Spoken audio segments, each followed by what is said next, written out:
So I want to make sure the rules are clear for this conversation, that will be no throwing of hands based on people's opinions. So elbows are okay. Okay, if you want to go gray area there in this background. But as long as we're clear, I think it's going to be a good one. I still reserve the right to throw a chair. That's my whole thing. You have lovely furniture in your background. You can absolutely throw anything you'd like. You.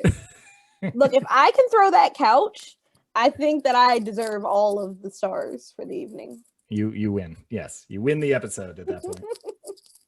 What's going on, folks? Welcome to the Garbled Podcast. I am your illustrious host, the Get Down from Hispanic Browntown, that beast that roams the Pacific East, Ramon.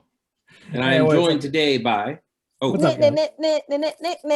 is on the pod. He's on the pod. Yeah. And in the basement. And yes, in the That 70s Show basement. Happy to be with you guys. Who else is on the show? Uh-oh. Ladies and gentlemen, coming to the stage, the shortest woman in show business. Put your hands together for Bria, the professional John. Pause for applause. Pause for applause. Hi, guys. How you doing? Bringing you some film noir. Yes. This lovely evening. What's your background? It's Dick Van Dyke's living room. Oh, yes. Not only am I the shortest woman in show business, I am a time traveler through your television screen. Okay, so each of us is in some type of shows, because I have the Simpsons animated background. Mm-hmm. Which is beautiful. And I went with That 70s Show basement, specifically because of the basement implication, but... Ladies and gentlemen, we got to put out a general spoiler alert. If you have not watched WandaVision at all, turn whack. This episode off. Now, go watch it and then come back. Because I already said basement implication. Because we're going to be spoiling the shit out of it. Yeah.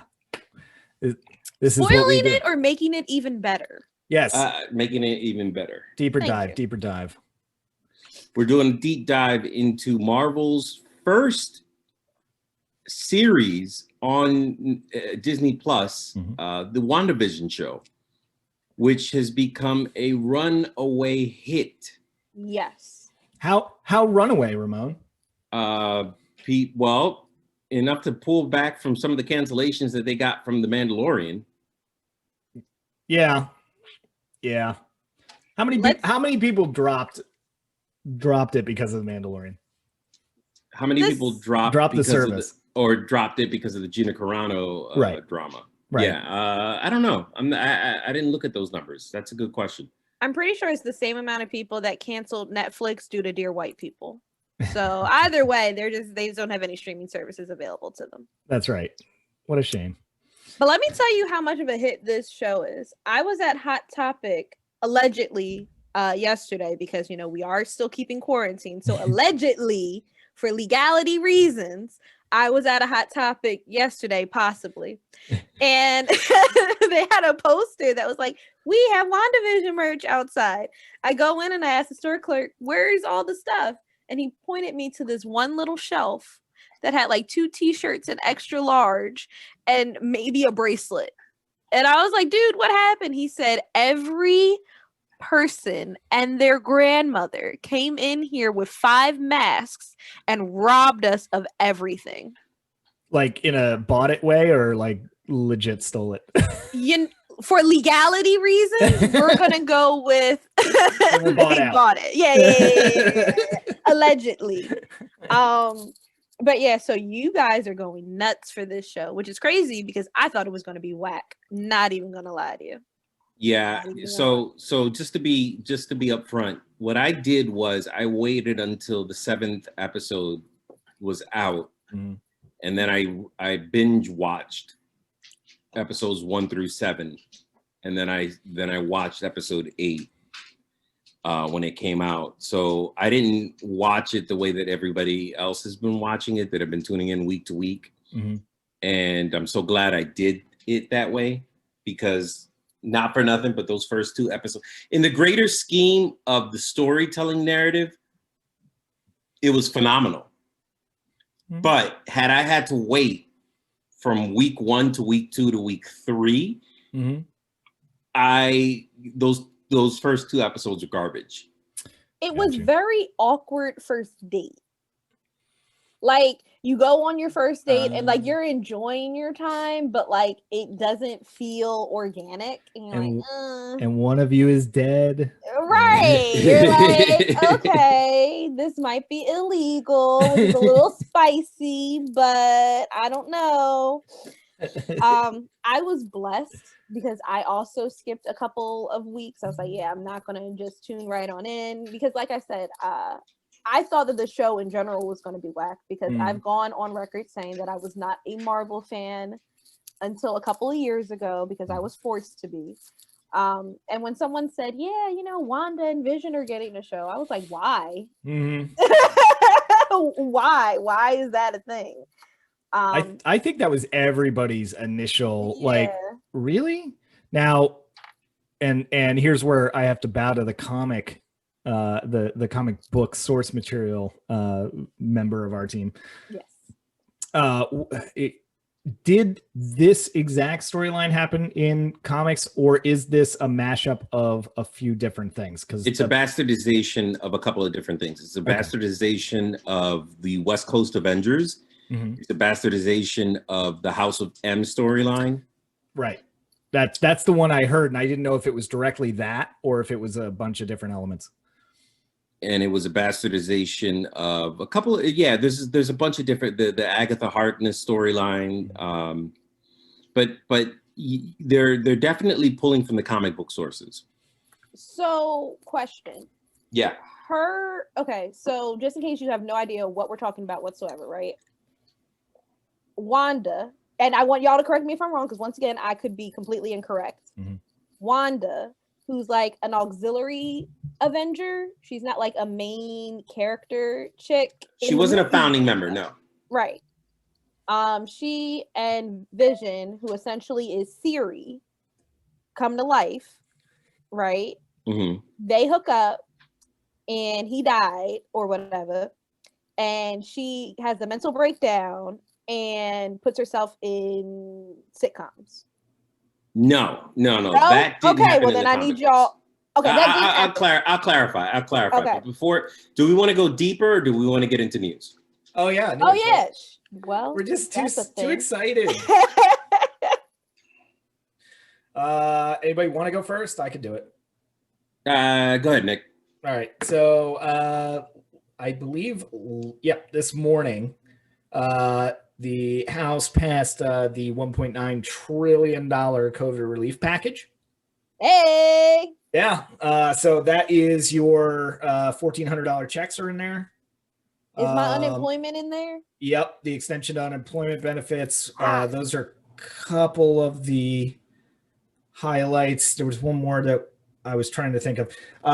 Did you see what got taken out in order to get it through the House? They took out the raising of the mandatory minimum wage. Yes. Yep. And the reason for that, and it was done by, I forget the name of the committee, but it was done by the committee reviewing it. Mm-hmm. It turns out that putting that type of clause into this type of bill, a relief aid bill, breaks a rule that in the House. So literally it basically voided the ability for the House to even vote on it. So it had to go. So it's not saying that that's dead. It is saying it needs to go through on its own. Trying to put it in on a bill like this is because they don't want the fight that this is going to bring. And hopefully, having it go through with that would have been preferred. However, it's going to have to stand on its own. So it's going to be interesting to see how they talk about this. But, the minimum wage going up to $15 an hour is the number. Adjusted for inflation, if you look at the original minimum wage number that was given when it was first set in motion that there would be a minimum wage in this country, if you adjusted for inflation at today's rate, it would be $37 an hour. Yep. So $15 an hour would help a lot of people, but it's too little. So if you know, we can all be excited that we're getting something right now. We can be excited, I think, that there's going to be a discussion about it, but I think that point needs to be brought to the attention of your representative. If you'd like to reach out, I would encourage you to do so and maybe start talking that number, because I think if we're going to go with the spirit of what minimum wage was created to do, that's the number. Yeah. And I mean, a lot of people were disheartened because, of course, that's the truth isn't always the narrative when it reaches the layperson. So they assume that the fight for 15 is over and all of that good stuff. But I remember, because I am one of the people that have been affected by unemployment. Yay, me, no job. I remember when we first had that initial gap in unemployment because we were fighting for, I want to say, a second stimulus check as well as the extension of unemployment. And I remember so many people being frustrated, like, at least let us get our extension while you fight for something else. Because trying to pair the two together, it just winds up putting a lot of people at financial risk. I know there are a bunch of people that are relying, like they will be evicted if they miss a single payment. So I'm actually kind of happy that they separated it as opposed to dragging it out and causing people to miss what money they actually need. We definitely do need to up the minimum wage, and I'm down for 30. Yeah, but I think that I have to agree with you. I think that's a separate fight. Yeah. And the rules bear that. So it did get voted on once that was taken out, and it goes on to the Senate now, which, even if it's down party lines, that means it goes. So hopefully we don't have one Democrat that says, nah, I think there could be a better one. Well, I mean, wasn't this the thing that dethroned Mitch McConnell? What do you mean? The $600 stimulus check. The way he voted. No, that was one of the things that was believed to be a cause to him being pulled out of the.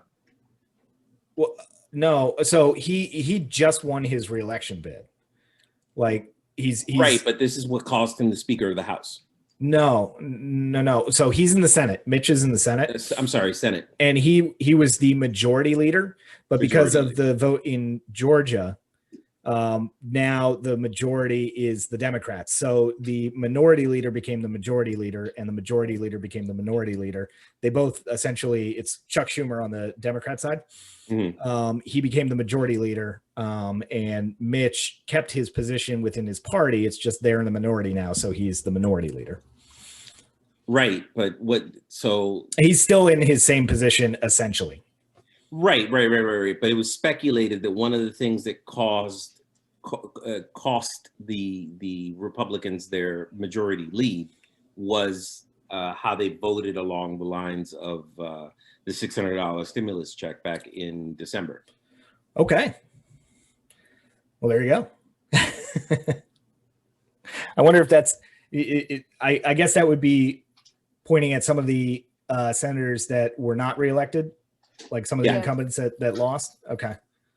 Because that race was crazy, and I could wind up spinning off into a whole other conversation about that. But yeah, that was my news story. Okay.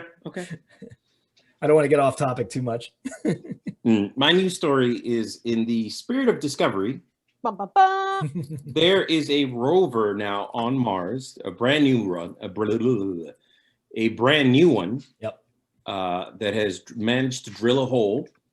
Hey! It is taking high definition photos, finally. There's a rover on Mars, ladies and gentlemen. Human ingenuity wins out. And it's got a helicopter. It's got a drone. Yeah. Oh, okay. It's an SUV with a drone on Mars. That's pretty dope. And spinners. That's, they might as well have just gone all out. Did they find Dr. Manhattan up there? No, they haven't found Dr. Manhattan. Damn it. Oh, yeah. If that's what you believe, the deep state and NASA are just editing the photos before they come in. They even tell you this is video enhanced. What the hell? What are you hiding? I mean, So they the even actual pictures just have Dr. Manhattan like Hawaii. He does this thing.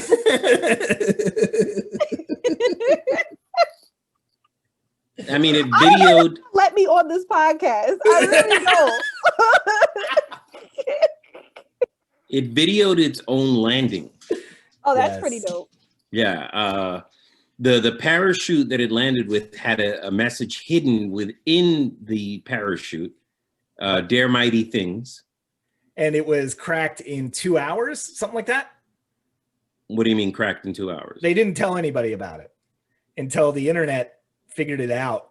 Mm-hmm. And and asked them to confirm, and that's when they came out. And it took the internet about 2 hours to figure out that it was not only a code, but what the code was.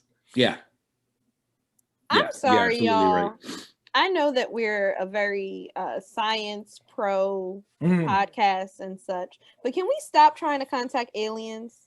Is that possible? Because we can barely handle each other on Twitter. I'm not ready for aliens to throw shade at me. I'm not here for it. I'll just be honest. I've watched too much WandaVision. I'm like, I don't need like if they come here on their own accord, cool. I'm not calling them to come to the party. I can see the tweets. We come in peace. Go back where you came from. I am pro atmosphere control. You're gonna build a bubble. Yep. Me and Cruz will finally be on the same accord. I'll be like, you know what, Cruz? You not wrong, brother. You're not wrong. It's the Spaceballs, the air shield over planet Duridia. And then we're gonna get into some more global warming, and Cruz is just gonna take a spaceship and go to Mars on vacation. Yeah, Tom Cruise is just gonna go. It's cool. I was an alien the whole time. And you take off that Mission Impossible mask. Will Smith is gonna run. He's gonna run right out in the middle of the field, like, finally, it's my chance. I've been training for this. Ramon, once again, I don't know why you be wanting me on this podcast. Sometimes I don't know either. I'm of no help. I will go all day. This. So, in completely less serious news, Reggae Jean Page from Bridgerton is rumored to be our next Black Panther. I don't know how I feel about that. I thought they weren't recasting it. So they're not going to recast him as T'Challa. Okay. Rumored to be our next Black Panther. Okay, I'm with it. I could say you're with it. Light skin love. No, I'm following what you're talking about. I don't know this person, so I'm gonna Google. He's the light-skinned guy from Bridgerton that looks vaguely like Michael Ealy. He's very beige. Trevor Noah. He's very beige, and as a beige brother, I can say. What can you say? Nothing, because I don't know. First of all, I don't know. I don't know how the idea of, like, we were finally combating some of the colorism that we see in movies, and to go backwards with him. Mm-hmm. It just seems like a step backwards. And also, apparently he's been in maybe one action-y type of movie, but other than that, he's played a lot of love stories. I mean, Bridgerton is nothing but Emma, the remix. If you're familiar with Jane Austen and her work. So I don't know if I really want like a love interesty Black Panther. I mean, in the first Black Panther movie, there was. But he was also like kicking ass. Oh, yeah. Yeah, but I don't know if Mr. Jean has the ass kicking ability. Well, just get him some Marvel trainers, but that would be like if you saw Trevor Noah in a fight. Like, I don't know if I'm rolling with Trevor Noah. I do like his James Bond though. Trevor Noah's James Bond. Trevor Noah's James Bond. Do yourself a favor, listen to his routine on that because it's hilarious. Yeah, he's got a really good bit on that. Yeah. But see, I would buy like Idris Elba as like Sherlock and Trevor Noah as Watson. Like, that's the type of role I see Trevor Noah in. Not in a skin tight cat suit fighting baddies that explode. Like, I don't know if I buy that. Who's the dude from God? I want to say Silicon Valley, or oh, damn it. There was a black guy in Silicon Valley? No. Damn it. You know what? I'm not going to think of his damn name. Like, for all that, give me Childish Gambino. If y'all Childish go Gambino is weird, supposed to be the Prowler. what? Fun. Okay. Childish Gambino is already cast as the Prowler in the Marvel movies. So Okay. That's fine, I guess. he's Miles Morales' uncle. Okay. You know who I thought would be good? John Boyega. But I know that he's already tied up. But I feel like John Boyega could have done it. Well, after all the shit that Disney put him through, I think it would be a fair shake to give Boyega a chance at Wakanda. Yeah, that would be dope. I'm not even gonna lie. Yeah, I could see him in a skin tight cat suit. So it was Kumail Nanjiani, if I'm pronouncing his name correctly.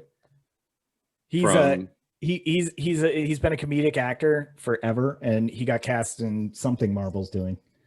Yeah, he was in Silicon Valley. Mm-hmm. One of the Pakistani actor. Yeah. Oh, okay. And he's funny. He's legitimately funny. He is legitimately funny. Anyway, Marvel said, "Oh, you're cast in a Marvel movie, and you have to get with our trainers." Oh no, it's not gonna do it. Oh, just Google. Turn off your background for a second. It's like, oh damn it, I was comfortable. The chair is too deep. That's what she said. I don't know why she would say that, but that's... But yeah, I don't know. So, well, hello, sir. Yeah. So his body transformation. Mm-hmm. And Nick, do it one more time because you weren't in focus when you did it. Show it one more time. Okay. Oh wow, he's ripped. Yeah. Like the guy that they're rumored to have cast as the new Black Panther, his body is nice. Like, I don't doubt the fact that he'd be able to probably keep up, but just the actual visual, I don't know if I buy it. I just don't think that's his role. I could see him as an advisor or an auxiliary character, but I don't know if I could see him as the next whatever. But then again, I was wrong about Robert Pattinson. So I was wrong about Hugh Jackman's Wolverine. I was like, he's too tall. Why would you ever cast him in that? And I mean, can you think of anybody else playing Wolverine right now? For 17 freaking years into his 50s. Yeah, exactly. I will be delighted if I am wrong. However, I'm going on record as I am not excited. But then again, I wasn't excited about WandaVision, and look at where we are today. Exactly. Yeah. Exactly. So all right, let's get into it. Marvel. So to answer one of your questions from earlier, Wanda has had several psychotic breaks in her many years on the Avengers. Mm-hmm. And it stems from a bunch of different things. It stems from growing up under the impression that she had parents that aren't her parents, because we find out later on Magneto is her dad. Super spoiler. And then it's been retconned most recently, that Magneto is not her father. Maury. So they like, Wanda is a perfect character of retconning, because her powers have been retconned so many times. At first, her power was that she was able to cast hex magic. Mm-hmm. So she was a mutant who was able to cast magic, which in game mechanics is a big deal, because magic is supposed to draw from different types of energy. Mm-hmm. And being a mutant, she didn't have to draw from any of those energies. She just naturally cast it. which gave her on a power scale like a very huge boost in power. And then later on, it seems like her powers grew and waned depending on who was writing her. Later on, she was retconned to be a reality. She's retconned to be a Nexus character, which means that in every single reality that there is in the Marvel universe, there is a Wanda Maximoff. Oh. Yeah. So she is a character that stabilizes the universes. Okay, Miss Wanda.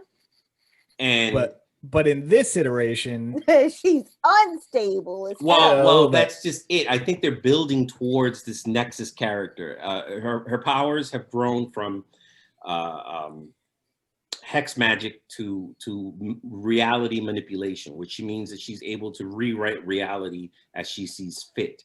And that's one of the things that I think last night's episode was leaning towards, that she's able, one of the things that Agatha Harkness's character is trying to figure out is, you're casting magic that you're not even aware of, the fact that you're casting magic. You're running all these spells, they're running independently. You don't have to concentrate on them. How is it that you're able to do this? And Wanda said, trauma. Yo, by the way, I think the way that Agatha Harkness confronts Wanda in this show is the way that a lot of people need to be confronted with their bullshit. No lie, I was sitting there like, Agatha, why are you going through all this? You could just be a psychologist. Because I most certain, like, she could have her own little TV show and just invite people and walk them through their trauma, and that would be beautiful. Like, no. Use your powers for good, sis. Very therapeutic. Very like, no, stop bullshitting. Stop playing around. Stop kidding yourself into whatever it is that you're. She just wouldn't allow her to fade into her delusions, and I found it very therapeutic. Like, I feel like that's the way that a lot of people need to confront their issues. Like, stop. Speaking of which, we could have avoided this whole series if the United States of America had universal health care. So that way Wanda could go to therapy from Giddy Up and deal with her issues. We could have avoided all of this. So United States of America, get us some universal health care so we can all go to therapy and not wind up making a little multi-universe in New Jersey. But she's, if anything, newly American, yes? Yes, she's Sokovian. Then I feel like that's even a better excuse for us to start making citizenship readily available, so that way they can have universal health care and not make little pocket universes in New Jersey. And there's a lot of wait, hold on. We can't wait. This from the woman who's going to build a wall around the planet. To keep the aliens out. Technically, Wanda is not an alien. She is a human mutant witch hybrid. I will not be taking any further questions. Continue. Well, no, what I was gonna say was that, like, I'm just overall impressed in the way that Marvel has been able to weave this story. Time even down to her accent, like the way her accent fades in and fades out. It comes, you know, like they addressed one of the biggest things from the movies, which was like Wanda came on with a very thick Sokovian accent, and then it just disappeared by the next movie. And it's like, you know, like depending on how her mental state is at the time, her accent comes and goes in the show.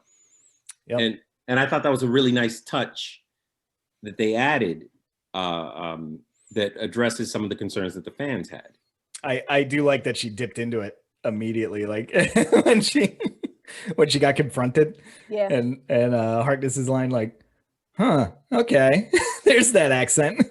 Right. And it's very much in the way that, like, as somebody who has an accent, like I could like that only comes out when I'm drinking or tired. It's very much the way an accent would come out. Like, oh wait, am I stressed out? Oh shit, I didn't even realize I was doing it. Yep. Wanda's decisions definitely feel, and like her character in general, feel very real now that I'm watching the show and I'm learning a little bit more about her. Like, even the fact that she fell for Vision, which I thought was kind of weird. I'm like, okay, you're falling for a piece of technology. I guess that's cool in this universe. But then when you realize that her father was taken away from her because he died, right? Was killed. Her brother was then killed. So naturally, the person that she would want to have as a love interest would not be able to be killed, right? Like, virtually indestructible, yeah. Right. Made out of adamantium. Correct. I mean, adamantium, vibranium. And then he had the little Uzi Vert diamond in his forehead. So he was surviving off of that. He's don't let's not call it that.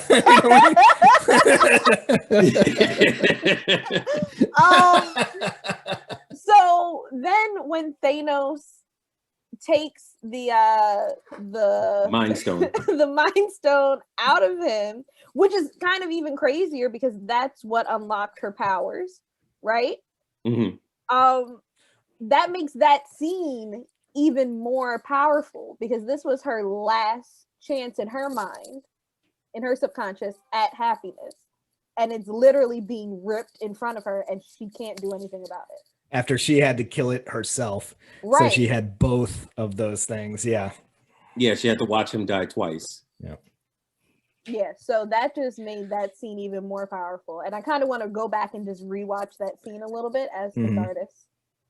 And the story arc of the entire series, I mean, if you start looking at it, I'm almost tempted, by the way, after the finale, to then watch every episode backwards. Yeah. Like, in reverse order, I should say, not in rewind. But I'm tempted to go back and see what they built, because they definitely engineered the storyline from finish to beginning. Yeah. Like, no, and definitely. so it's interesting to see the thought process that went into that. But I think you have to, especially when you're playing with so many logistics, because we've been talking about Wanda, we've been talking about, with our backgrounds, the world that she's created and all that stuff. But there's this whole other storyline going on outside that is so secondary and kept secondary that I thought that was brilliant. I think that the way that they're layering stories in general is amazing, because no matter what episode you pick up, with the exception of the first two, right? I feel entrenched in the story at that moment. So whether we're talking about what's going on inside of the town, or what's going on back at Sword, I feel like I'm in that. Like, I don't care what's going on in the other space. Like, they could almost exist as two separate shows, but I'm glad that they don't. Yeah. Okay. Which was genius too, by the way, to bring in Sword, and to bring in Sword to the capacity that they did. Sword in the comic books is a off branch of SHIELD that deals with aliens and alien threats. See, look, Maximoff is an alien. But to make it a sentient weapons program, it was interesting to me. Which would be the reaction to the Infinity Stones. Like, that's the perfect reaction. Like, I could see the world like, oh, we just went through this. Let's build up this offset of intelligence based around sentient weapons. So that's smart. So wait, maybe I missed this in the show. So that's just one of the things they're working on, right? Like, Sword still exists as Sword. It's just they took on the having Vision and trying to study Vision as one department, right? Yeah. Like, right. Okay. I thought, but I could clearly see a whole lot of funding being funneled over to that type of intelligence after you battle Thanos. And just planetary defense in general, which that would definitely fall into. Yep. Yeah. Agreed. And like the way that they brought in the characters, like I was trying to figure out how the hell are they going to bring in the FBI character, Jimmy from Ant-Man. Yeah, Jimmy. How are they going to bring in Darcy? How, you know, like when you heard that these characters, this is why I was thinking like this show might not be that good either, because they were bringing in these characters that didn't seem to have any connections. Like, oh, when they said, oh, Monica Rambeau is going to be in it, and she's going to, you know, we're going to have the introduction of Monica Rambeau, and we're going to have the introduction of Darcy's character, who originally, I don't know how she became an astrophysicist, but because originally in the Thor movies, wasn't she like a psychology major or something? Like that was a running joke. I don't remember that movie. Yeah. I'd have to go back and rewatch that. But I mean, after encountering Thor, I think I would also leave psychology and do astrophysics. Personally. Good. Fair. Yeah, if you've got the option, I mean, why not? Fuck it. But wait, wasn't she working with a doctor who is in I'm thinking back to the original Thor movies. Wasn't she working with a doctor who was trying to figure out like what nexus points in reality? Yeah, exactly. Yeah. Right. So she was working in that field. Right. Which means like what I'm saying is that it's when you first say to the world, hey, we're going to bring these characters in. They didn't seem to have any thread that join them together, and the way that they have woven this is, and again, I think it goes, Bria, you brought up this point. I think it goes to sit there and storyboard this show, the way that they have, in such a, you know, specifically. I mean, the Ultron movie came out in 2015. Yeah. The Age of Ultron movie came out in 2015. So that was what, 7 years ago? Yeah. Yep. And that would have been our introduction to Wanda, right?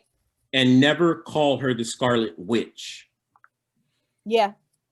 Yep. And I think logistically that was because they didn't want to bring the Magneto storyline in because they didn't have the rights at the time. Yeah. So, you know, there was a lot of speculation when this show first came out that this was how they were going to introduce mutants. Yes. And it looks like, because they're going chaos magic, I could be wrong, it looks like they're not going that route. Well, it's still very House of M, because in the House of M storyline, what happens is Wanda has one of her psychotic breaks. We find out that she's suffering the loss of her two children, Billy and William, Billy and Tommy, and which those kids are like demonic. I was down for them dying in one of those episodes. I was like, I don't like these kids. They are chaos. Like, they reminded me of if you've ever seen Hercules, Panic and Pain. No one here. Yeah, I know what you're talking about. Okay, well, for the listeners, if you've ever seen Hercules and you've seen Panic and Pain, the two little demons that run behind Hercules and do his bidding, that's what they reminded me of, and I was not down for it. That's fair. That's all I wanted to interject. So you can continue. That's fair. No, I'm just, what I'm saying, there's still an opportunity to introduce mutants here, because I think that they have, by introducing Wanda's character, like we saw that there was obviously something there before the Mind Stone influenced Wanda. Yeah. And one of the problems that I've always had with Wanda's character is that I always felt like, knowing Wanda from the comic books, she should have been created by the Reality Stone, because she has the ability to warp reality. But making her the Mind Stone was just one of those things that never made sense to me. But having her introduced in that manner, and then having Monica being constantly bombarded by Wanda's chaos magic or by Wanda's hex magic or whatever, has mutated her. So I could easily see them introducing mutants still using WandaVision. as kind of like a precursor to the House of M? So one of my going theories for why she was created with the Mind Stone, right? I don't think that the Mind Stone gave her the ability. I believe that she had the ability from birth, but due to the murder of her parents, she repressed those powers. Mm-hmm. Because if you know anything about trauma and its effects on children, oftentimes they'll lose certain like gifts, like not psychic gifts, but singing, painting. They'll repress that because they associate it with a time of extreme pain. Mm-hmm. So I think that when she touched the Mind Stone, I think it just released that part of her brain, and that's why she was able to create things. I think that's why other people weren't able to tolerate it. And that's interesting because there's a connection there. Because if Magneto does end up being her father, which I'm still clinging to that hope. Magneto's own powers didn't come out until he was well into adulthood because he was a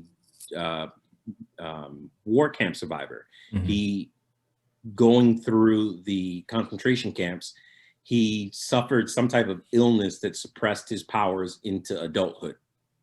Because typically mutants start manifesting their abilities sometime around puberty. Mm-hmm. But I could see in a new version, like in this current version, his powers being suppressed because of the trauma that he went through. Because it seems like that's an ongoing thread that they want to explore with Wanda. And in keeping with the times and our sort of a more awareness, or at least social acceptance of mental illness and other effects, we're acknowledging it more. So it makes sense in a modern story to go that route. Yeah. And while it sounds not like panderish, but it sounds like, oh, she just had trauma, the way that they're visually showing you is so compelling. And that's how you address mental illness in modern storytelling.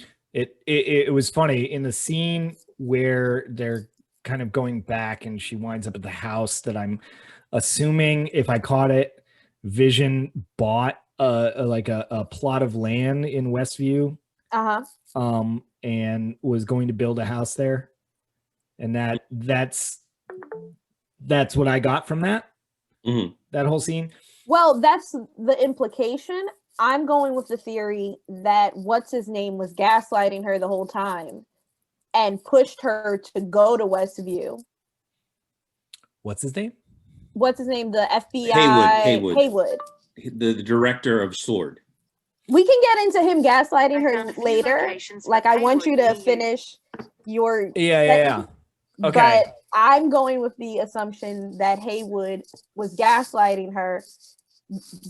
Vision did not buy that. Because if you look, when she gets in the car and she looks over at the file, she wasn't aware that file was going to be there. Right. Somebody stuck it in the car. Right. Yes. Okay.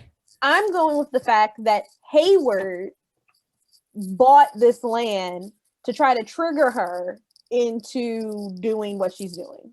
I think she's been being played from jump by Hayward.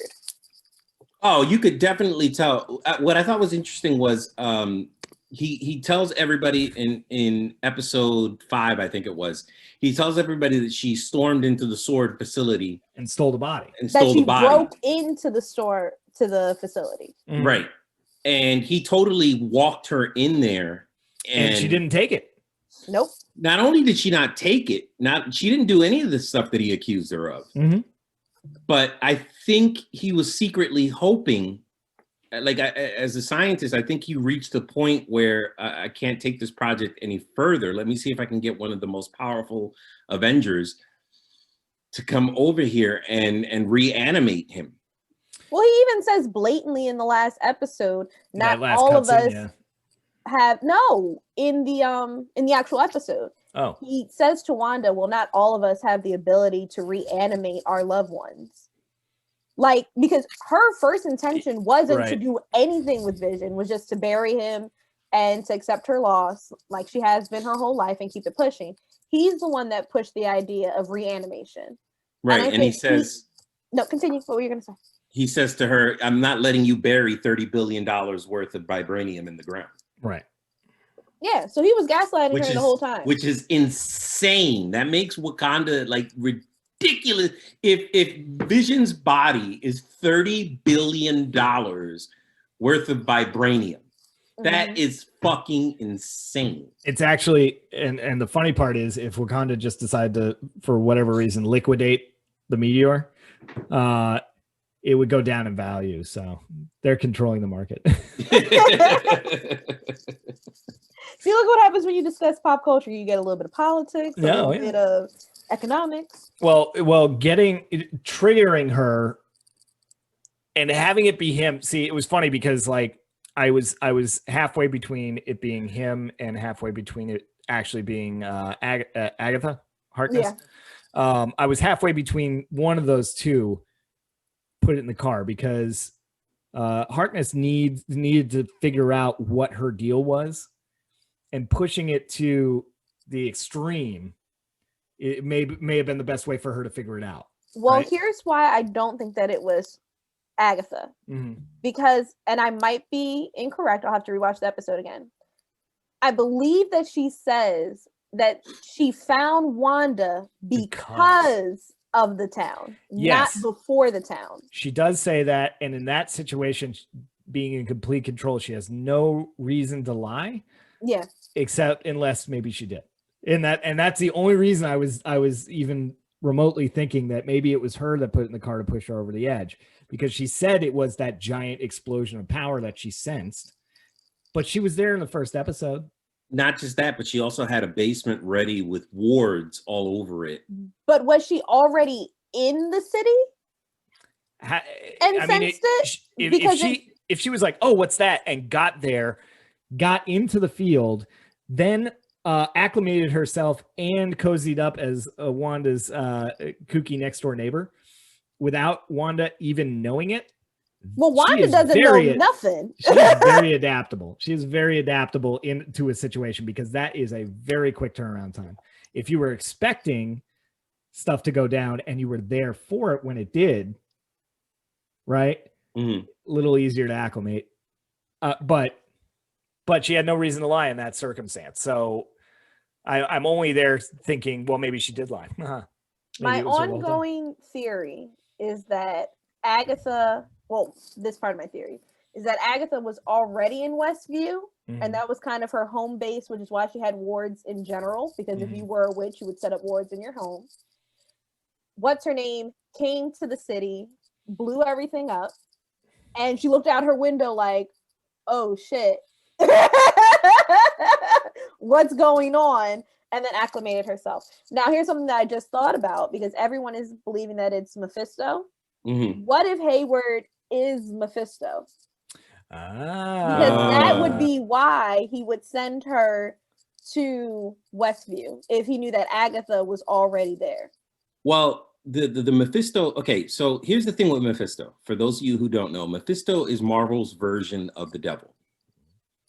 Mistopheles, Mr. Mistopheles, Mephisto, Old Scratch, Nick.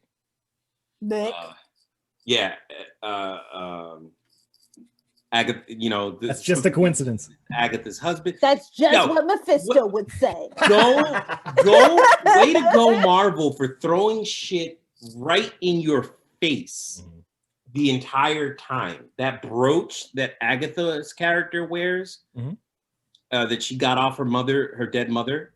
By the way, that was a beautiful scene too. I love the way that the episode started. They started with a trial, what I thought was the witch trials in Salem. Yep. It was, but it was a trial. It was a witch trial held by other witches. Which now makes me relook at the Salem witch trials completely different. I'm like, wait a second. What y'all was really doing over there, Salem? Yeah, I mean that could have been white magic trying to exorcise black magic out of the world. There's so many different directions that they could take this in. But way to just dangle shit right in front of people's faces. Like people, Agnes, as soon as people heard her name, Agnes, they're like, oh, it's Agatha Harkness. and for anybody who's been watching week to week to week to week, you got your payoff. You got your yes. It was Agatha the whole time, and then even Marvel trolling us by giving her own theme song. Yes. Like, you idiots. And then it was Agatha all along. And then the turn to the camera, and I killed the dog. I was like, Jesus.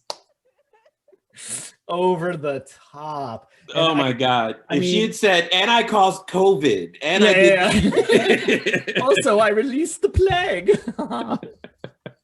No, she the trolling, the breaking the fourth wall, because she knows she's in a show, because that's what Wanda created, but doesn't know she's on a show that's being seen by us. Or does she? Right. Well, so I don't think I'm at the level of she's aware, like Deadpool's aware. I don't think that is in her canon, or anything is ever hinted at that she's even medium aware like that. So I think she was playing up that she knows what Wanda is doing, because she's been studying it and figuring it out, and knows that world pretty well. The fact that she can maneuver in that world, that is not of her creation, means, and not even maneuver, she can manipulate. Because if we go under the assumption, right, that the theme song was created by Agatha and not Wanda, that means that for that little space in time, she manipulated Wanda's universe. So she can absolutely combat that magic. Yes. So here's the question, right? Why would Agatha create a theme song if she's not signaling to Mephisto, who's on the outside, what's going on? Mephisto's watching. Ooh. Right. That's one of the things that's bothered me about this show from jump. Like, who is this TV show for? Well, it was symbolically, and going back to Wanda, it was repression. Symbolically, her whole thing is she found comfort in old TV shows. So she cast herself and her loved ones in an entire town in these sitcom-y type situations, like an old TV show. Now, she does not have to consciously control every aspect of that life. She just casts a spell. So being that it's chaotic and doesn't have to be controlled by her, if she said, make a TV show, well, TV shows are broadcast. So that would be part of it, even if she didn't consciously think it. So I think the broadcast, I've always taken the broadcast as being secondary. Like, the fact that it's being broadcast is because, of course, it is. It's a TV show. So that's what she's imagining herself in, and this is how it would play out. Is it would be filmed and broadcast.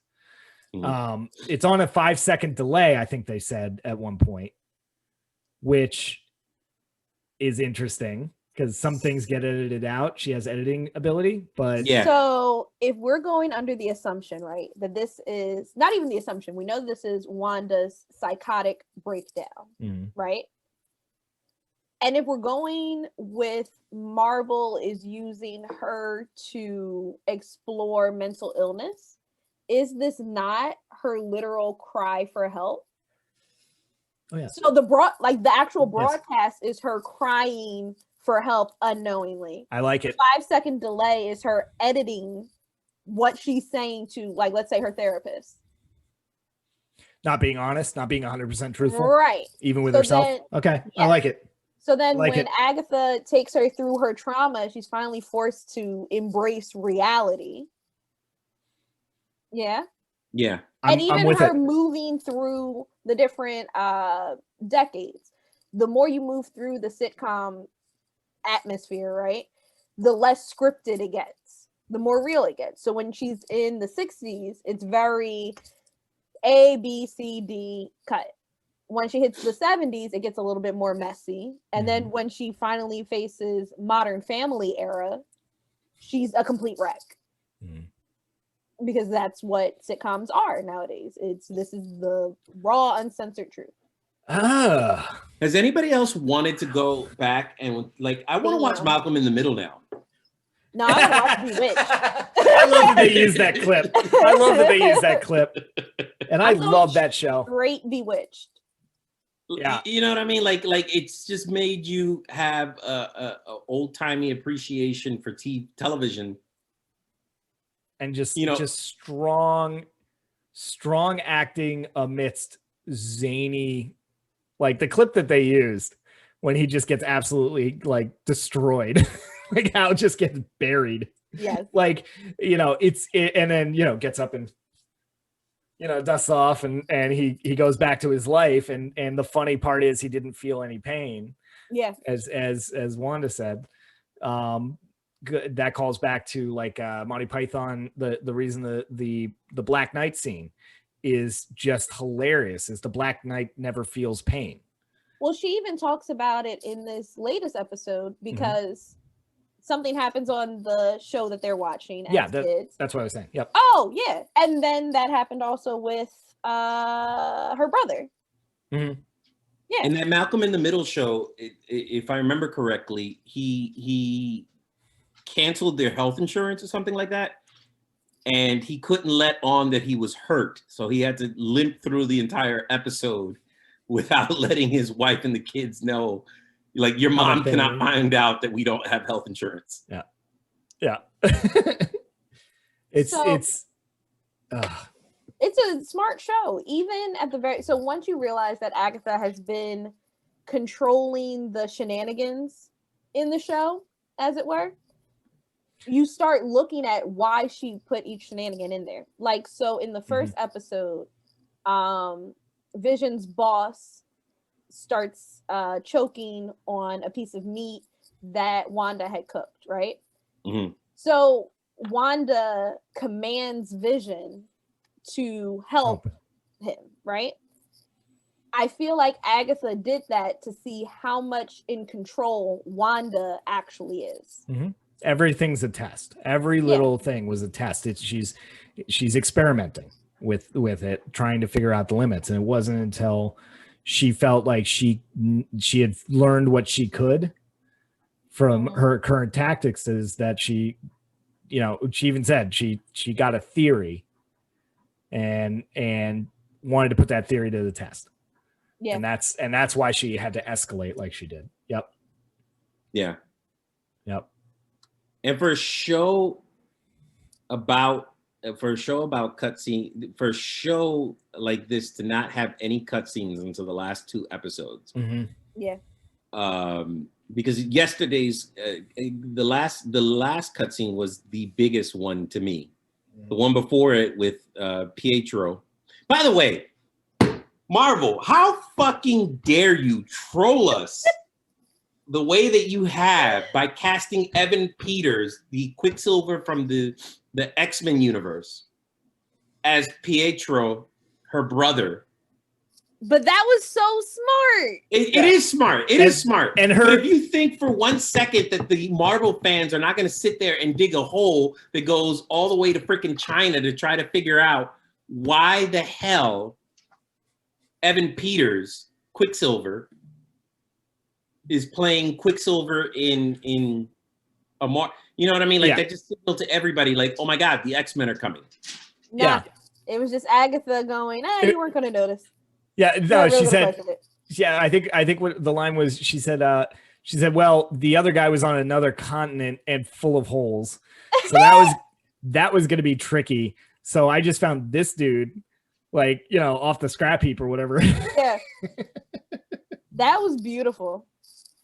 This show tackles, for such a short show, it tackles so many current issues so smartly. Like, even so, we were talking about Hayward's gaslighting of Wanda, right? I can very easily relate that to corporate America saying that women are overly emotional and everyone buying it because that's the ongoing narrative. And it gives you that without beating you over the head with it. Everyone just accepted, Wanda probably lost her shit, broke in here and stole Vision, when they could have easily researched it in the matter of 5 minutes and found out that that wasn't the case. Yeah, they could have Googled it. It's interesting. going back now to your, because you're blowing me away with this. He's Mephisto thing. Yeah. So now I'm just cycling. I'm just cycling right now. You've broken me. What do you think Mephisto would need with Vision? Is it really about Vision? Well, if this is Mephisto, is it really about Vision, or is it about Wanda losing her shit and becoming the Scarlet Witch? I think it's Wanda. Go ahead, Nick. I'm sorry. I was going to say that the reason I'm asking is because, yes, he's definitely puppet mastering things. He's definitely working towards an end goal and things like that. And this last cutscene in the last episode, he's like, I did it. I finally got her to break enough where enough of her energy could recharge this thing for me. Why would he, if he's Mephisto, need it? If he's a government official and he's in charge of sword and all of that, yes, I get it. I don't understand why Mephisto would need Vision. That would be a powerful ass puppet. Sure. If you were able to puppet Agatha, who can pick up Mjolnir. Yeah. If you're able to puppet Agatha, Scarlet Witch, and White Vision, what? You're taking over the world. Yeah, let's talk about White Vision for a second.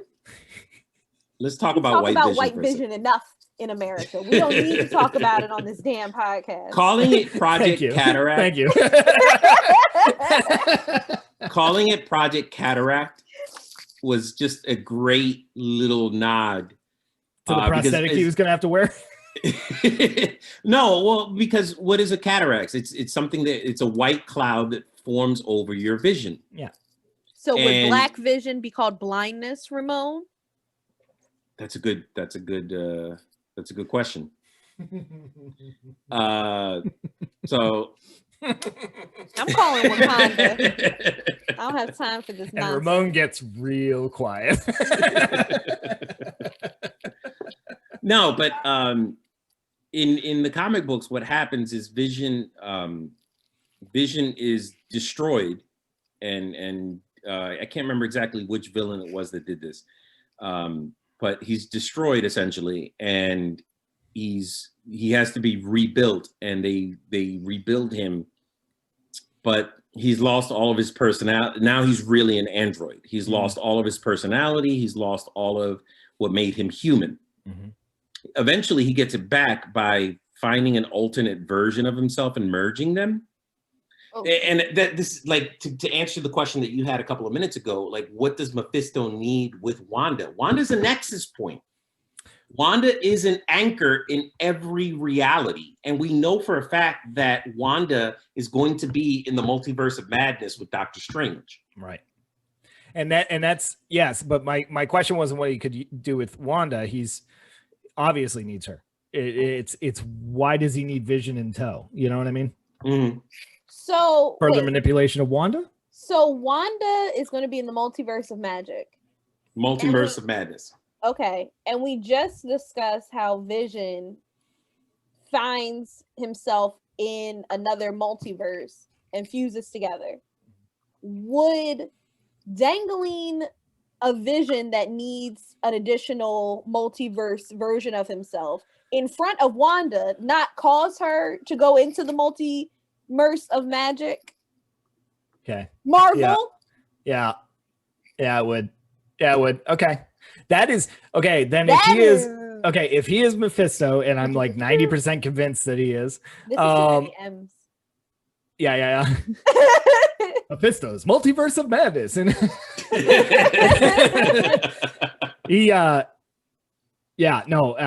that makes absolute sense. I think that is I'm sold. That's it. So, well, I have another theory. I will be upset. I will be upset with any other theory, Ramon.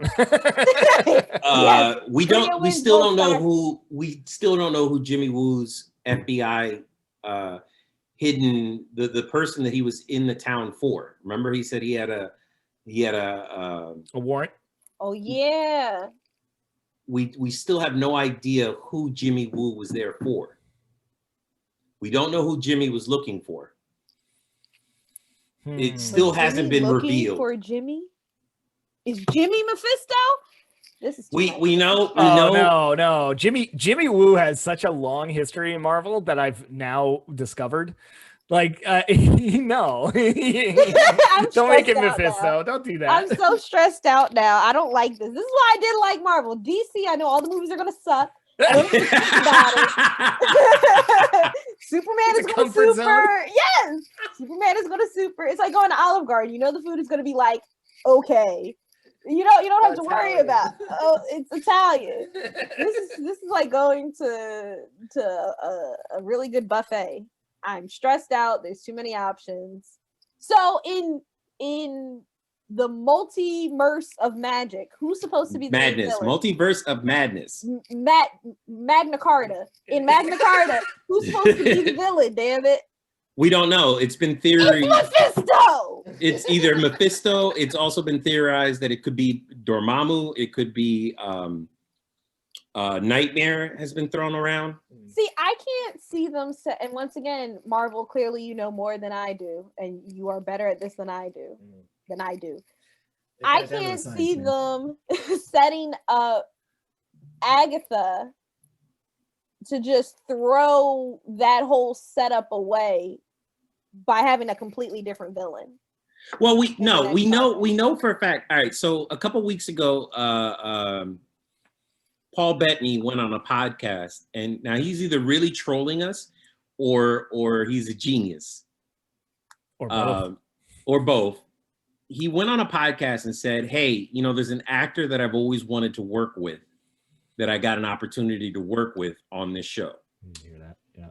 And like, there's rumors going around back to when. Do you remember a couple of episodes back when Monica Rambeau is like, "Oh, there's an engineer that I know of that would be perfect to help me," and I swore up and down that was going to be Reed Richards from the Fantastic Four.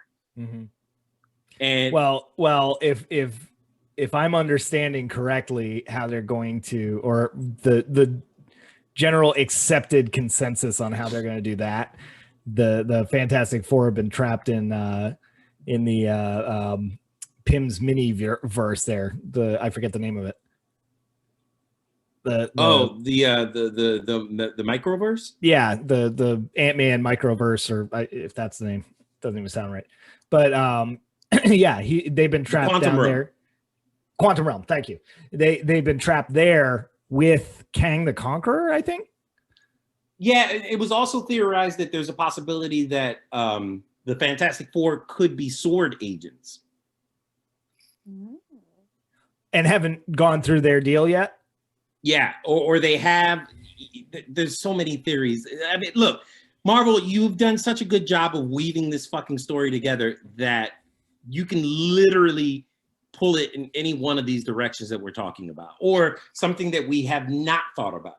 Because Marvel has done a fantastic job, and I know this is the big Marvel like crowning jewel of them using their auxiliary characters that they keep just vague enough where they can manipulate them into the story seamlessly. Mm-hmm. Oh yeah. I hope somebody at DC is sitting there taking notes. They're like, not. This is how you. They're not. They're not. There's no hoping that. Just give that up. They're the underpants gnomes of this battle. But yeah, no, I couldn't see them fleshing out this whole villain to just drop her at the end of this series. That seems like a wasted opportunity. Marvel has been good at killing off villains lately, but like good ones. But no, I think she's a little too resourceful and a little too tough to let that happen. Yeah, especially because this would mean that she would only get defeated in one episode? I can't see Marvel giving her a 1 episode shot. No, like, they would at least give her a movie.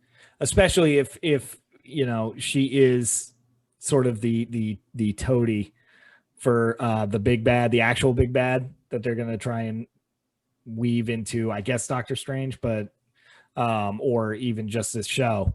If she's doing the bidding for like a Mephisto, then she's got to survive. It's more like Loki and Thanos. Loki was working for Thanos, and then wasn't anymore, but still, existed.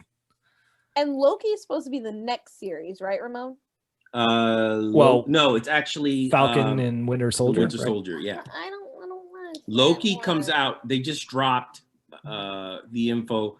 So the next series is going to be Falcon and the Winter Soldier, and then Loki comes out. I think it was June they announced it for. Oh, they're going to come rapid fire then. Yeah. They're really gunning, and that's going to open up another can because you're going to deal with Shield. You're going to be dealing with the consequences of the Iron Patriot. John Cena is supposed to be making an appearance as the U.S. agent. Mm-hmm. Yeah, Cena's in the MCU. Cena's in the MCU, and he's also in the DCU. Will we be able to see him? Ooh. No, you can't see him. Is he going to be a full agent? Ooh. That's the thing. He's Mephisto. He's been there the whole. We just couldn't see him. Well, just for the line, you didn't even see it was me. I've been dropping hints. It was like you couldn't tell. So yesterday I went on a deep dive. Oh boy. Yeah. Listen, I love my Marvel. So I'm a Marvel fanboy more than I am a DC fanboy. But I was doing some research, and apparently one of the casting choices that they made for the Multiverse of Madness is it's rumored that who played Batman in The Dark Knight? Christian Bale. So Christian Bale is rumored to be attached to the Multiverse of Madness, which means that he would be playing the main villain, whether that's Nightmare, Mephisto, whomever. Oh, so then that ruins my whole Hayward, unless it's not shape-shifted. I mean, it's the devil. He can do whatever he wants. He could be like, this is actually my preferred form. Or he could have possessed him. He could have possessed Hayward. Yep. And then he steps out of the shadows and he says, I'm Christian Bale. I'm Mephisto. I am Mephisto. I can turn myself into a bat.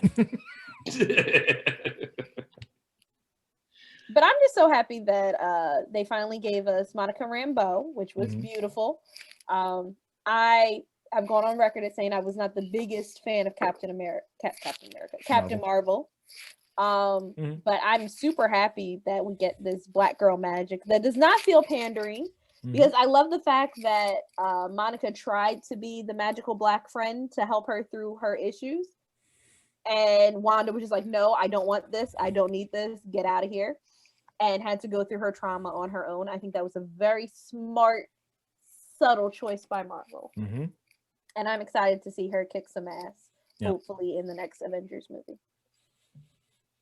Yeah, agreed. And she's not going. The characters that they're establishing, pretty much all of them, they're all in it for the long haul. It feels like, because we're obviously rebooting and going forward in their, what is this, phase 5, 4? What is this? Phase 4. This is phase 4. So this is, they're kind of having to, with the old contracts and having to cycle through some of these characters, they have to bring others to the forefront, and they've gone through and they've found some fan favorites, some really good actors, and some storylines that they can play with. And so I think the characters that they're laying the groundwork for here are long-term. So, and you're right. They love taking the obscure, like they did with Iron Man. They take the obscure, they find a good actor, a good storyline, a good story arc, and they're going to move it forward. So I love it. Has Brie Larson said that she'll appear in another movie? She's got, I believe, 2 more films, but it could just be her showing up, like as a, almost a cameo, as just like that force that comes in. They could use her like that. I hope they don't. I really hope they don't. I feel like there's going to be, so they've alluded to a lot of tension between Monica and Danvers. Carol Danvers. Yeah, they've alluded to that since Monica's official intro. So I'd be really interested to see a good fight scene between the two of them. Because I'm sure that there's going to be a lot of where the hell were you when all of this was happening? Mhm. And I think that is going to be a dope ass scene. Mhm. I hope Yeah, they take like it in where that were you direction. when my mother was dying? Mhm. Yep. Yeah, and I feel like that's going to come to blows. Yeah, it and at least in the MCU, the Captain Marvel response will be, there were bigger issues, like cosmic issues that I had to deal with. I wish I could have been there, but I couldn't. and you Monica know. is not going to give a damn. Yep.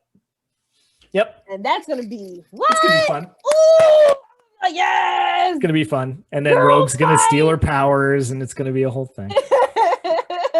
And that's actually going to be Agnes. Yeah. Yeah, Rogue was Photon. actually her. Or the or entire Christian time. Bale. We don't know. We don't know. I'm Rogue. Ken what's his name? Oh snap, Samuel L. Jackson. Yes. We had ideas that he was a Skrull the whole time. Is Yeah. that still on the table? Sure. Because if they suddenly announce that he was a Skrull in like the next third movie or whatever, I'm gonna lose my shit. Why not? What, he'll do it. He'll Right. do it. Or if he was Mephisto the whole time. Why not? Sure. That'd be I mean, I don't want one beloved character to be replaced by another as a big reveal. I don't like that. I mean, No. but if they were like, Sam, we're taking you in a different direction, you'd be like, all right, just give me a script. Like the checks are still coming, right? Yeah, give me a script and I will say the lines for you in the way that only I can. No more wigs though, right? I don't have to wear any wigs. All right, cool, we're good. Yeah. No, he loves wigs. I want him not to. I want him to leave that. Well, the Fake thing with loves them, though. Nick Fury, the question with Nick Fury is how long has he been a Skrull? And some people are tracing it back because I remember having this discussion with my nerd circle where it goes back all the way to the Age of Ultron. Yeah, we don't know how long this invasion's been going on, right? I feel like I need to rewatch taking Age of Ultron because that seems to be a pivotal point in For this series. Phase 4. Well, And not even in the series, but in Phase 4 in general. Yeah, good point. And one thing that we know about the phases is that they have focused on a specific character. So like Phase 1 was all about Tony Stark. Phase 2 was all about Captain America. Phase 3 was all about Thor. Yeah. So who's going to be the main focus moving into Phase 4? Is seems like it's is gonna it be one? Spider-Man. It could be Wanda. I mean, or is that just because this is the first show? And I we're feel like jumping it to might that? be Spider-Man, honestly. I would love it for no. I'll tell you right now who I would personally love it to be. Bruce Banner. Doctor Strange. I was close. Because opening up the universe of Doctor Strange opens up so many aspects of the Marvel universe that we haven't gotten to see yet. It opens up Blade. Yeah. It opens up the demons. It opens up vampires, werewolves, the creatures of the night. Well, they've already cast Blade, right? Mm-hmm. So Mahershala Ali. Yes. So quite frankly, I mean, with these overpowered characters, like Doctor Strange can rip open the universe, you know, I mean, like if he wants, you know, or Captain Marvel, to an extent, the Hulk, although I understand that that's more licensing than anything else at this point or something. I forget. Yeah, it's still with Universal. Yeah, or something like that. Yeah. Yeah. You know, same with like Spider-Man and stuff. But the overpowered ones, they like to just use them. They pepper them in. They don't want them to be the main focus. They hold back on that, and because it's too damaging as a plot point to allow them to use like mutants and other characters, which they've already cast. Then yes, that'll happen. But I don't think it becomes their show at that point. I think it gives you a chance to go in and explore these other regions as opposed to focusing on the person that kicked it off. I will cry bitter tears if I have to sit through Bucky and Falcon as the main plot point of Phase 4. I will cry bitter tears. I solidly feel like that's their buddy show is going to be that. It's going to be Thor Ragnarok for 10 episodes. and then it will run its course, and it will do what it needs to do mechanically to get other plot points going in for the rest of the phase, and it will serve its time, and we salute them for their service. Marvel has said that the future of their storytelling is going to be streaming. Yes. And we've had this conversation before, Nick, yes. where we've talked about the streaming. I mean, look at what we've been able to do with WandaVision. If that had been one movie. Right. They couldn't have gone that far in depth into her pain. I was going to say it earlier and the conversation got away. When she's at the foundation of that house and has that breakdown, right? Yeah. We've seen her have emotion before in movies and things. And the way that actress is able to emote, right? Yeah. It looks like a breakdown as opposed to sorrow, as opposed to loss. You know what I mean? It looks like a breakdown every time. If you go back and like Ultron and things like that, when she is like, nah, like, and just melts, right? And everyone goes, it's an Olsen. and they chalk it up to, it wasn't a good conveyance of that emotion. They didn't understand the emotion. We play this entire series through.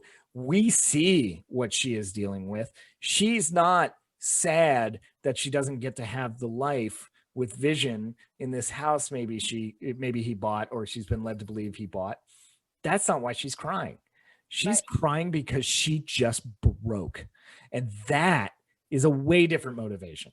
So you get way more out of an actor's performance when you have all of that information, and it's not fed to you as like, just scripting or just, point by point. It's told through storytelling to get her to that emotion. That scene, I went, man, okay. I get what she's been doing this whole time. And folks, I'm sorry. Oh, even in the decision to have her create as opposed to break. Yeah. Like that is a very interesting choice, because if you think about it, every other time she's had like a big amount of emotion, she's destroyed something, whether it was buildings and stuff. Yeah. This was the one time where she broke so heavily, her subconscious had nothing to do but create around her. Mm-hmm. That is fucking brilliant. Yeah. And folks, if you want a deeper dive into some of the psychology of the storytelling, you can go back to our previous episode where we actually sit down with a licensed therapist and talk about some of the storytelling choices that need to be made in, shameless plug, in these story arcs. And there were several points in this conversation where I went, man, we should have had Abe on here. Yeah. But I think we muddled through. I think it was good. I think that he would give us like at least a B+. Yeah. I mean, A for effort. You know what? I don't think Abe would judge us. I think he would be supportive of our choices. Maybe suggest a few things that we could do to improve, if we want to go through the exercise and put the work in. But all right, so I feel like this is wrapping up. So predictions. We have one more episode to go, right? Yes. I believe that's unless there was a rumored 10th episode. Ooh. Episode X. Don't do that. What did I trigger you? X-Men. Oh no, I was going like Planet X, like the rumored 10th planet. And all of the characters are going to be played by Deadpool in the 10th episode. Ooh. They just gave Ryan Reynolds like an iPhone and they were like, just film an episode. right. And it's just him doing the whole time. It was Deadpool theme song. That's the whole episode. Hi, you probably thought this was WandaVision. Here's me playing Harkness, and he just does every scene that she's in the full outfit. Or he just reveals that he's been in like the background the whole time, and it's just him inserting himself like behind the curtain, like, oh. Like they did in Deadpool 2 with the X-Men. Yes. Yeah. Yeah, that's the whole episode. I would pay good money for that.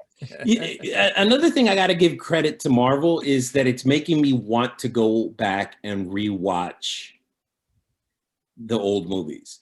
You know what I mean? Like I definitely want to watch it, go back and watch Age of Ultron. And that just makes me want to watch the whole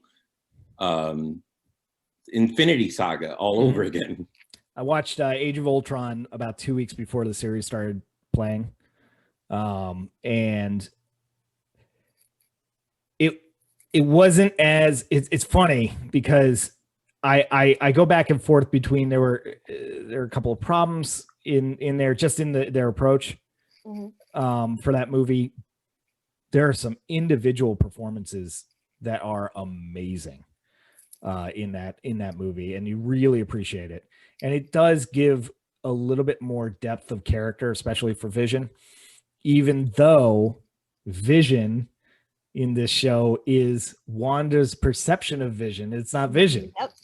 And it which is amazing because it's like, here's the real kicker is that Wanda's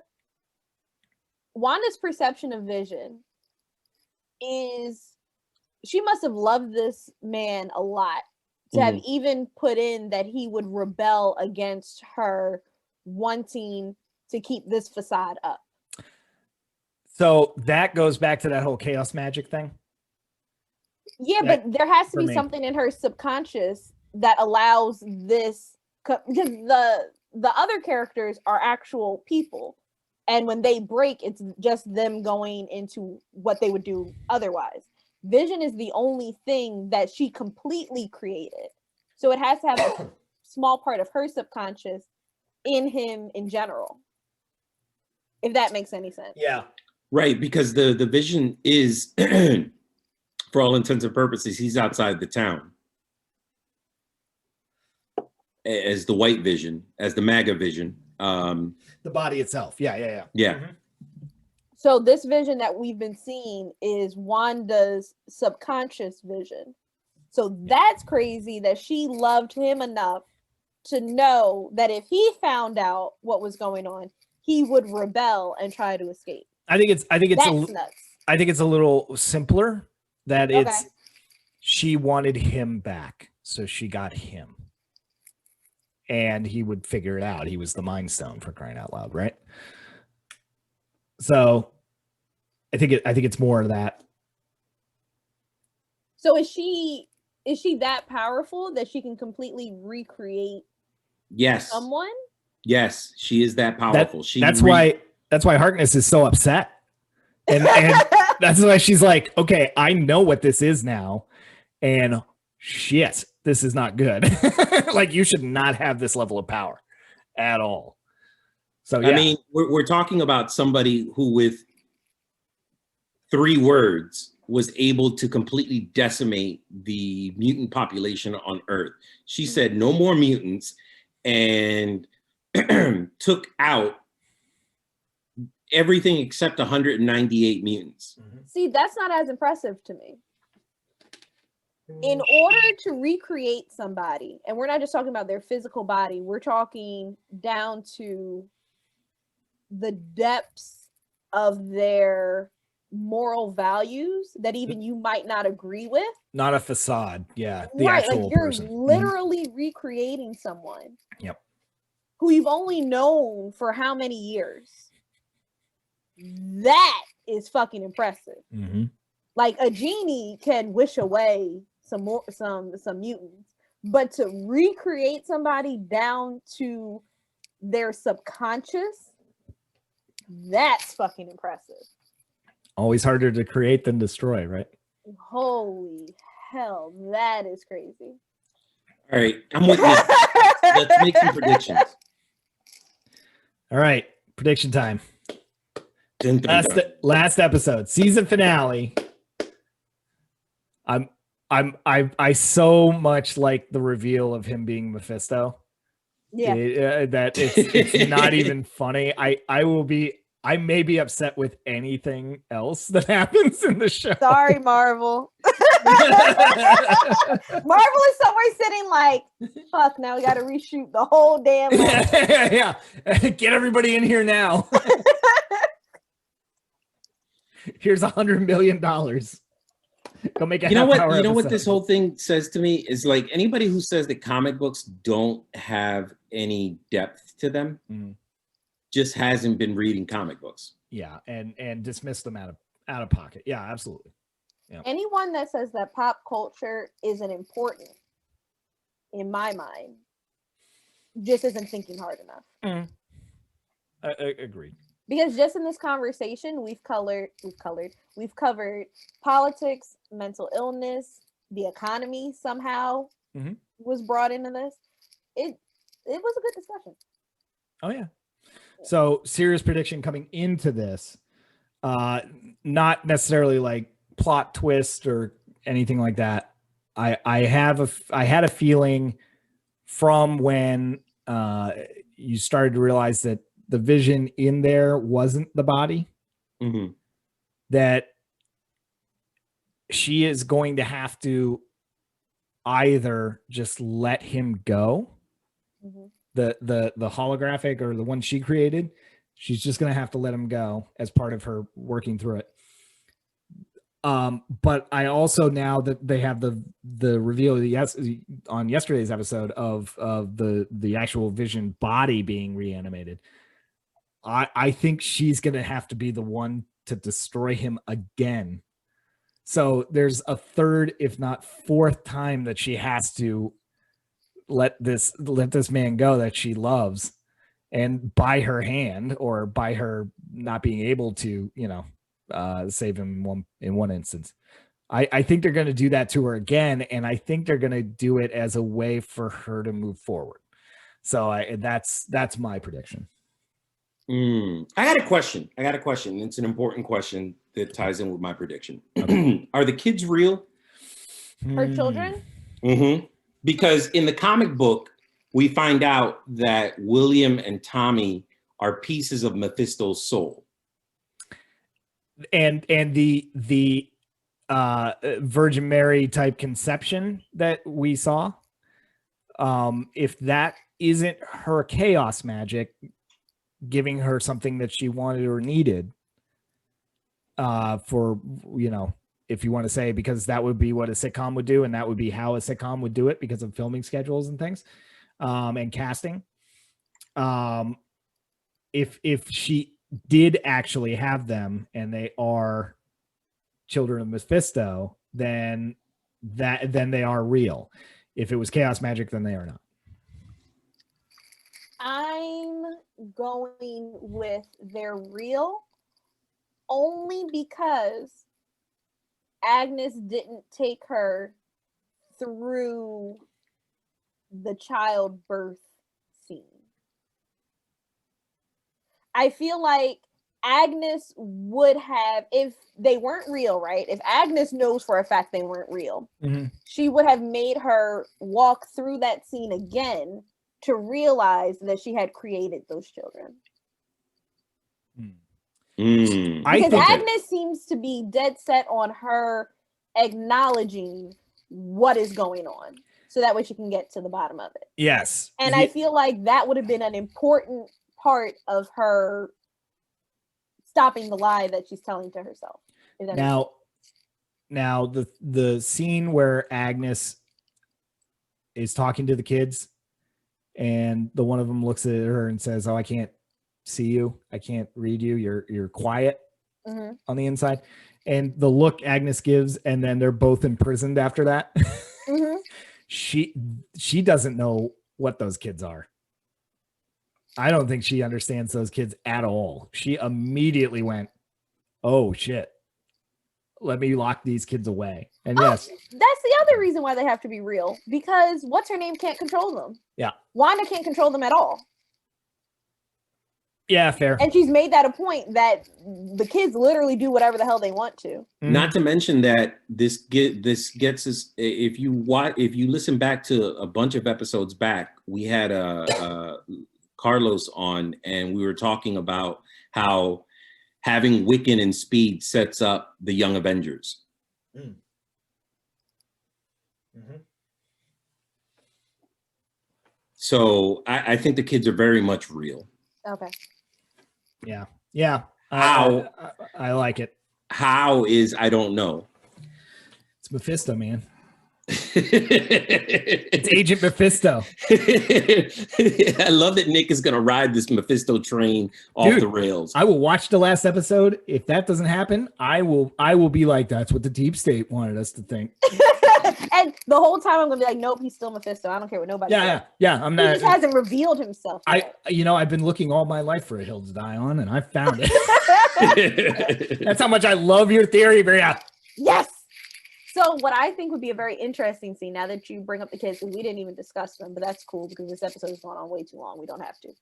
I feel like one of the really interesting scenes is going to be after Vision happens, right? And we all know that the town will come crumbling down, everyone will go back to normal, and she looks at her kids.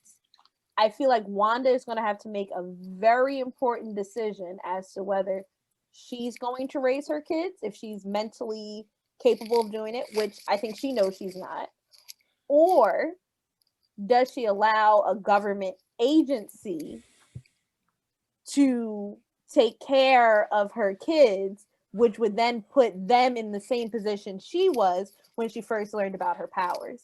And that is going to be a contention point for her. I actually like where it goes comic book wise. And this one I know because I fell down a rabbit hole myself. In the comics, often they would have Harkness look after the kids. Yes. So is Harkness going to kidnap the kid? No, they would. Mephisto? I think if we go down your route of, I'm not in a position where I can raise you right now, and you're old enough to understand this because you've grown so much. So I'm gonna have you go with Agatha. Thank you. I'm gonna have you go with Agatha, and she's gonna take care of you for a while I get my stuff together. Not to mention that would explain how Wiccan gets knowledge about his own powers. So I guess that would lead us to, you can take this last prediction, Ramon, since me and Nick took ours. Renick. What do you think Agnes's stand is going to be by the end of the show? Yep. I don't think Agnes is necessarily an evil character. I think she's an anti-hero. The dog. I think she's an anti-hero. We didn't see the dog die. And the dog is a creation of Wanda. So did the dog really die? Wait, was the dog a creation or was the dog in the town and controlled? And also, she's obviously a cat person. Come on. Yeah, that is fair. That is Fuck cats. Don't let Netflix hear you say that. Oh, is that what gets me canceled? Yeah. This is gonna be the last scene. Damn it.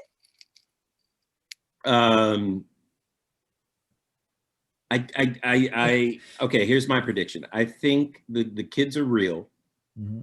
How is a great question, and it doesn't necessarily need to be answered in this series, because we're obviously, like, folks, let's be realistic and understand that we're not going to walk away with all our answers. No. And Marvel is going to purposely leave us on a hook. Maybe, and bring in more DC characters. I think the kids are real. I think the kids set up Young Avengers. I think you're right, Nick. Agatha is going to take over care of the kids. And that explains Wiccan getting knowledge about his powers and whatnot. I think having Vision be incomplete, I think it's going to be heartbreaking. But if anything that we've learned about this series, it's tragic, it's sad. It's Wanda's break with reality, and reality's going to come crashing down on her when she sees the real Vision. The white Vision. The white Vision. I think you're going to end up with I still want Mephisto there. I'm with Nick. I still want Mephisto to be a part of this, but he doesn't have to be revealed. Like, see, we could see the rabbit just grow these red horns, and that's it. That's all we ever get until the multiverse of madness. No, I just want Hayward, like whatever happens with Vision happens, right? And then Hayward goes into his study, and then he like picks out a book. And like the book is very clearly evil demon magic. Mm-hmm. And he just flips the page like, guess we got to go to the next page. Sentient weapons. And a book is, an evil book. It could be sentient. Because we still haven't found out what that book is in her. All right, we need to stop this doggone episode. It's the Necronomicon. There, I said it. The Necronomicon. The Necronomicon is a book in Marvel. Wait, what? Yes. I thought it was Evil Dead. Marvel has, well, we know it's not the Darkhold because the Darkhold was in Agents of S.H.I.E.L.D. Mm-hmm. So we know that, oh, damn, what is that book? Well, if you know, you can comment down below on this video. Yeah, right. Also, just a poll, if you would by choice live in Westview, leave a comment down below. I am prone to say yes because I wouldn't have to pay rent or really go to work. Well, you'd have to go. I mean, the concept of work is different though. It would be sitcom work, so I would have a blank screen and talk to my coworkers half the time, which is what I would do at work anyway. So leave a comment down below if you live in Westwood Army. I think it's Westfield, isn't it? Westview.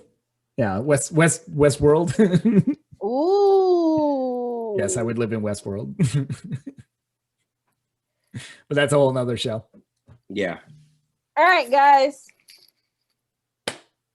That's it, folks. Ladies and gentlemen, like we don't have the answers. So we're gonna have to tune in next week. I think, you know what would be nice? I think once the final episode comes out, why don't we do an Instagram live? Oh. Yeah, I should be able to do that now on a computer. Yes. I don't know. I might be somewhere crying over a Necronomicon, but I would definitely view in. Phenomenon.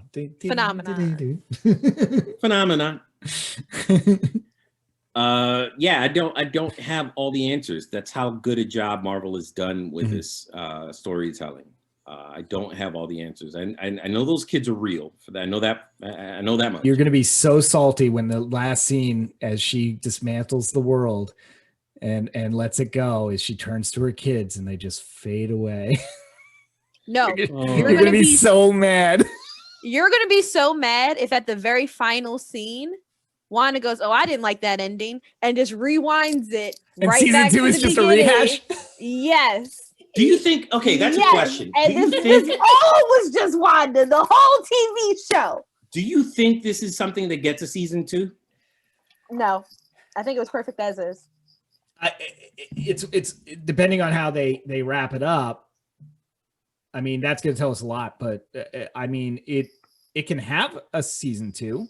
I don't know how it fits into the mechanics. I mean, if this was all a setup to get to Doctor Strange, then it served its purpose, and bringing it back, Marvel wouldn't bring something back that wasn't serving a purpose to the greater scheme. So if it served its purpose, no. If it hasn't, and it has more room, look at Agents of S.H.I.E.L.D. Like Agents of S.H.I.E.L.D. kept tying the pieces together between the worlds. It was, really super canned, and by the end of it, it was nonsense. But they kept putting new information out there. So if it serves a purpose, yes. If it doesn't, then no. It's run its course and it's done its job. And again, we salute you. I would love for Doctor Strange's reaction to all of this to be him just descending from a circle and him going, "Wanda, what the fuck?" And that's the end of the series. That's the final scene. Doctor Strange just appearing in her room. She walks in, like, finally all this is over. I get to relax, and it's just Doctor Strange on the couch, like, Wanda, what the fuck? What was that? We need to talk. Which is interesting because that would be beautiful. In the comic books, Strange is a psychologist on top of being a brain surgeon. Damn. Done. So that's what's gonna happen. Done. Also, Bria, I mean, I loved working with you. Enjoy being a writer for the Marvel Cinematic Universe. I think you're gonna be great. Just killing it, man. Thank you guys. Thank you guys. I'll remember you. You know. I'll remember you fondly. Oh, thank you. Thank you. You're welcome. You're welcome. Yes. Ramon and what was that guy's name? Who's that guy? So anyway. So now that we're ending the episode, Disney, Marvel, House of M gods, if you would like to contact me, I'll put my contact information down there. If where can they reach you? That's perfect. Yeah. If you like this episode, you should like this episode. Follow us at Ramon. Go. Garblepodcast.com. You can check. Definitely go to Bria's website, jaunism.com. She's got a phenomenal review of Wonder Woman 1984 up that I think everybody should check out. Thank you. I'm working on a new one. I won't tell you what it's about, but you can read it when it's up. We've done an entire spoiler show. You can tell us. No. I'm now trying to be like Marvel, and I'm not going to spoil my own stuff. I'm just going to plan like 18 posts ahead. Got you. Yes. There you go. That's how it's done. Storytelling at its finest. You can reach out to us at garblepodcast@gmail.com, Garble Podcast on Twitter, Instagram, and Facebook. We're on all of those. And Garble Podcast on YouTube. Woo! Yay! Ow! Where you can actually see these awesome backgrounds. That's right. Because I worked hard on mine. It took me a whole 5 minutes to find. You're fair. You're a pro. All right, ladies and gentlemen, have a good one. Bye. Later.